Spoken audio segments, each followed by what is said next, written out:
Guys, good morning. Dahil sunod-sunod na masasarap na ulam, kaya kailangan natin muna maggulay. Bago yun is naglaga muna ako.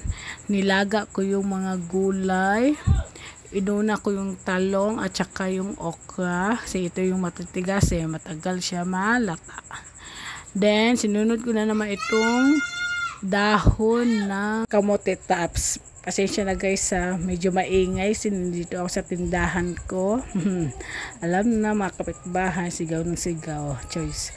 Ito na guys, halo ko lahat dito sa isa kong stainless. Isahan na halo guys. Yan, hinalo-halo ko at nilagyan ko din ng lamas, sibuyas, kamatis. Lalong sasarap yung ating salad. Yes, salad na gulay guys. Matagal na ako nag-crave nito, kaya ngayon pa talaga ito nagawa. Then nilagyan natin ulit ng kalamansi para may lasa-lasa siya guys. Halu-haluin ng lahat guys. 'Di ba?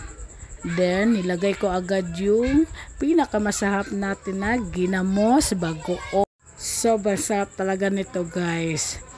Then, pero konti lang nilagay ko guys, para hindi masyadong maalat. Isang kutsaha lang guys, sapat na, para hindi masyadong maalat. Yan. Halu-haluin natin. Then, lagyan agad natin ng sukang puti guys. At saka homemade corn na sinamak. Yes, akong gumawa yan guys. Sige guys, sa sunod vlog natin guys, iba-vlog natin yung paano akong gumawa ng suka or sinamak. Then halo-haloin lang natin yung salad. Then nag-prepare na ako ng kanin at ang ating sugbang tilapia. And sausawan sa tilapia guys. Hindi ko na nabidyohan paano ko yung ginawa. Kaya kain na tayo guys. Ang ating agahan kanina. Then galing kami yan ng simbang gabi guys. Then nag-asikaso agad ako ng maaga. Ito na, nagkikrave tayo na masarap.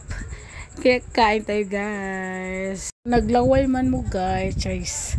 Luto din kayo guys. Mamatik pa yung gaano kasarap ang ganitong ulam guys. Pasensya na guys, sobrang ingay talaga ng mga bata dito habang nag-voice over tayo. Kaya manood na lang muna kayo guys. Salamat sa suporta. God bless all. Bye!